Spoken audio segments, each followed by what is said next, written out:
Comment investir avec Zalfa? Nous allons vous expliquer les étapes une par une. Allons-y. La première étape consiste à réfléchir à votre projet. Que souhaitez-vous faire? Investir, épargner, mettre de l'argent de côté pour votre retraite, transmettre? Si vous souhaitez transmettre, souhaitez-vous transmettre à vos enfants, à vos petits-enfants?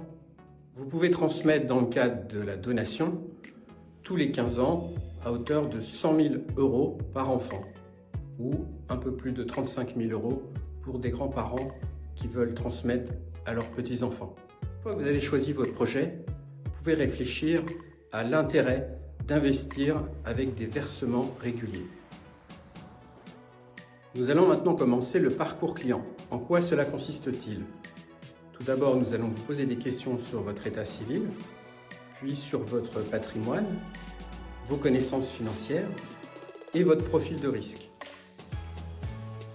Pour bien préparer le parcours, sachez que nous aurons besoin d'informations sur votre patrimoine et donc aussi votre imposition, sur vos dettes, sur vos emprunts.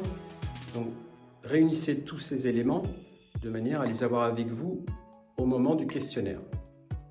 Si vous avez des revenus complémentaires, dividendes, loyers, là aussi préparez les documents pour pouvoir avoir les montants. Chez Zalfa, nous pensons qu'il existe 3 types d'investisseurs. L'investisseur qui ne connaît rien à la finance et qui ne souhaite pas s'y intéresser. L'investisseur qui ne connaît pas la finance mais qui souhaite s'y intéresser. Et enfin, l'investisseur qui connaît bien la finance et qui souhaite des investissements assez sophistiqués. Selon le type d'investisseur que vous êtes, nous allons vous faire des propositions assez différentes. Si vous êtes un investisseur qui ne connaît rien à la finance et qui ne veut pas s'y intéresser, vous ne serez pas sensible au fait qu'on vous envoie des propositions de modification de portefeuille.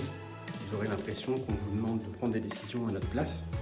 Et pour ce faire, on va vous investir dans des fonds dits flexibles, c'est-à-dire des fonds dans lesquels les gérants modifient les portefeuilles quand ils pensent qu'il faut le faire. Si vous êtes un investisseur qui ne connaît pas la finance mais qui souhaite s'y intéresser, on vous propose différents types d'investissements qui nécessiteront de temps à autre à valider des arbitrages, c'est-à-dire des modifications de portefeuille qu'on vous enverra. Si vous êtes un investisseur sophistiqué qui connaît bien la finance, vous aurez sûrement envie de recevoir nos arbitrages et vous aurez peut-être de votre côté des idées d'arbitrage par vous-même. Nous allons maintenant vous poser des questions pour connaître votre expérience financière. Passons maintenant à votre profil de risque. Quel type d'investisseur êtes-vous? Souhaitez-vous de la performance quitte à prendre du risque ou voulez-vous éviter le risque et peut-être avoir une performance plus faible?